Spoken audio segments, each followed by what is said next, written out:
Some of you might know me from the forum. I'm also Watkin Nut. Been collecting a few machines over the last little while. I've been a woodworker since '91. It's full time for about 15 years, and now I'm a fire chief in Eastern Township, Quebec. And Max asked me to come and demonstrate how to grind custom profiles for reproduction moldings. And basically, I brought what I would have at home set up to make moldings of all sorts of different kinds. And there's some examples of what I made across the front bench. So I'm a recovering Lee Valley customer and tool junkie. So come down to 417, my mouth does water and still, but I've tried not to go there 1 year at a time, you know. Between intervals, every time I walk through the place, it costs me $500. So I'll walk you through the process of making molding knives. And it came out, for me, it came out of necessity.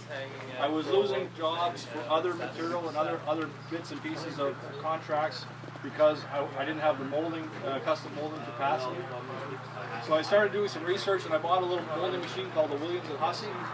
I actually drove to the factory in those days. There was no net. I mean, I saw it in fine woodworking, got in the truck, and I went to Wilton, New Hampshire to have a look at the unit. And I couldn't afford the whole thing, so I bought the head, brought it up here, put my own motor on it, and built the stand, much more elaborate than what they were selling. And I guesstimate there I've put 50,000 feet of molding through that little molding machine. So it's seen a lot of use. I rebuilt it 3 times, and I just bought another one at an auction last week, simply because there was a huge box of knives. So it starts with a customer coming through the door, and they've got an idea of what they want, or an architect sends you a plan for drawing in the facts to scale. Okay, and you go from there. Basically, you start by photocopying that and applying that to a template. And the templates are generally made out of Lexan or aluminum. Oh, I'm glad you came. I wasn't sure if you was going to. So what I do is I take the template, which is paper, to start with, and apply it to the Lexan double-sided tape. Okay, so that's very simple.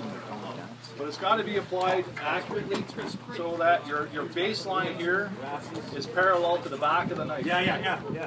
Okay, so that's basically some very easy folding, and you set it up so that it's parallel. You can true it up after.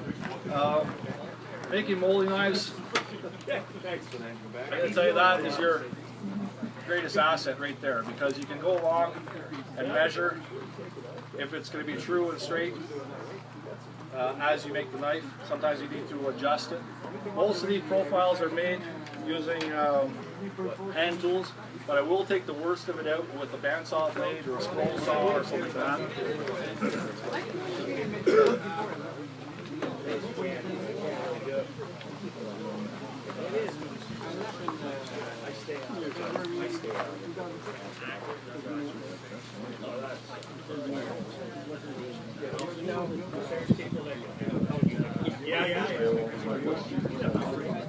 Yeah, you should be. Want your mug back there? Yes, thank you. Okay, so what was it? It was basically you go from a profile, or a paper profile, now to a Lexan profile. Your Lexan template, you have to be happy with, otherwise you're never going to be happy with it. So this is where the real work begins. If you notice, this knife in particular is a little different than this one here. Obviously the profile is different, but this is symmetrical and this is asymmetrical. Is that right? Any math teachers in the room here?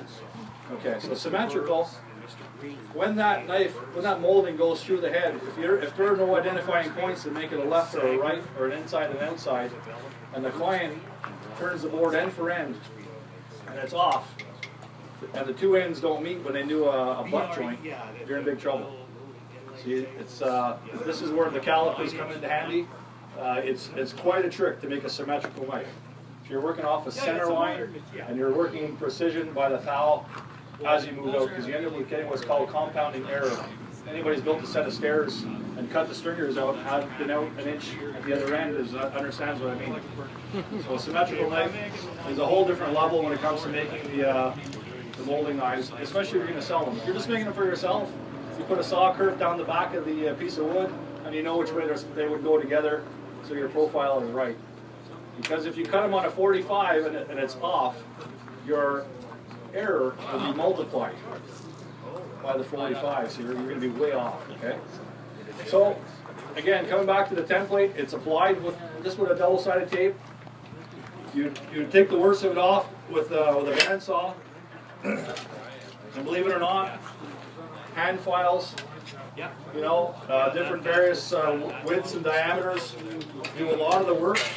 If you can find files that actually match the diameters that you're using, which works really well. Or if you're dealing with larger diameters, what I'll do is I'll bore the holes for the profiles out so that they will coincide. So if you see this one here has a big big half round in the middle here, I'll use a drill bit to start that rather than painstakingly grind it out and get it perfectly round. So drill bits save a lot of time. And there was also like a jam. And you got all kinds of different sizes. You can pass that around in the crowd. That is probably the most complicated symmetrical molding that I've made there. You've got I don't know, 5 inches of knife there.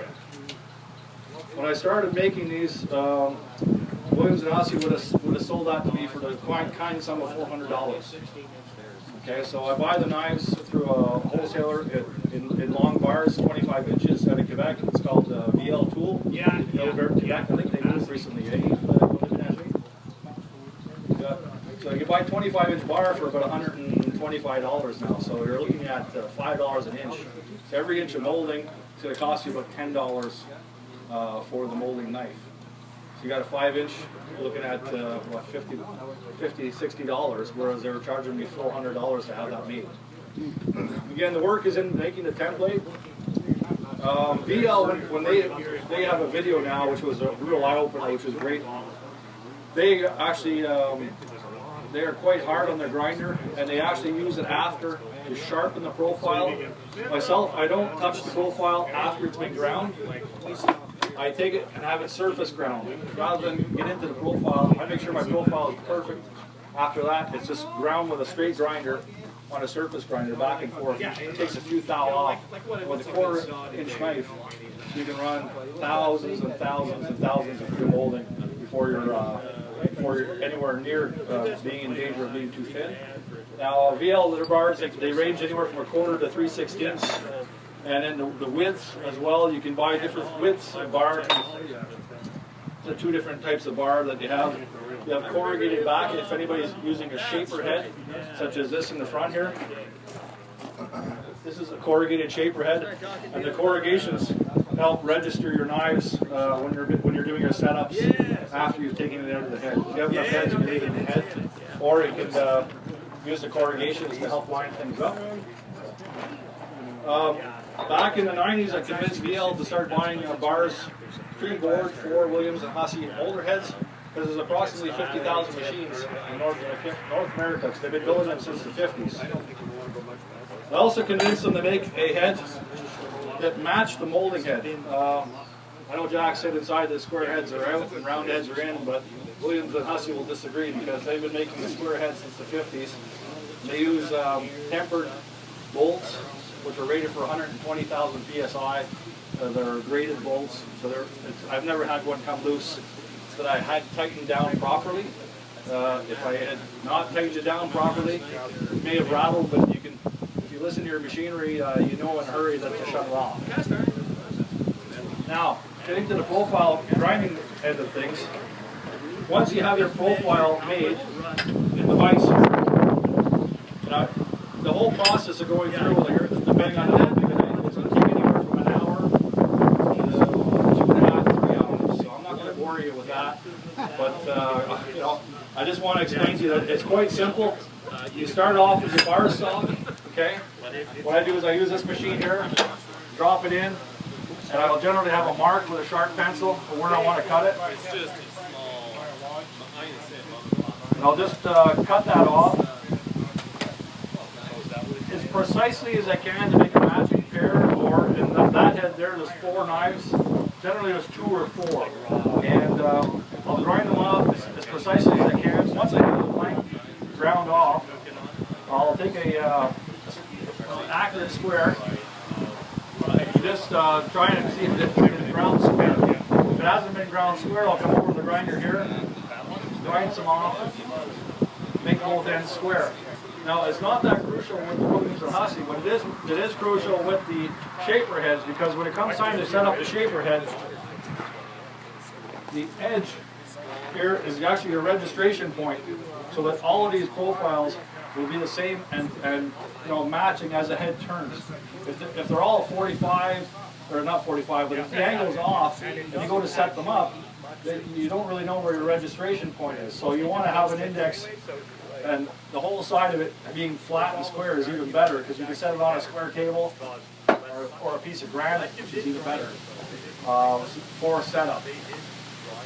You can set those up right into your shaper as well with a smaller bore, but you can't lower it. So I usually leave the opening a little bigger than the head itself.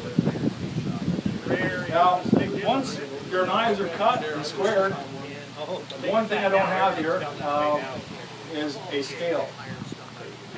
You have to balance your knives before you start and when you finish.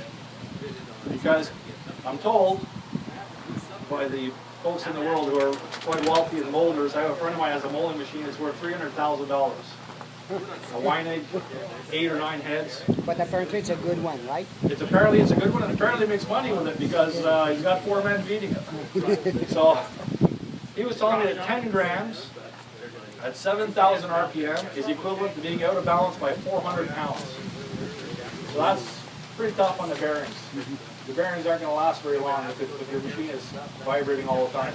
So you want to balance your knives. So I balance them to within 5 grams to start. When I'm done profiling, I bring it back to the digital scale. And all I use is like the small scale is a digital scale that you would use for envelopes. So you're reading on an envelope. And the knives will range anywhere from maybe 400 grams at the most for the biggest knife, maybe weigh a pound.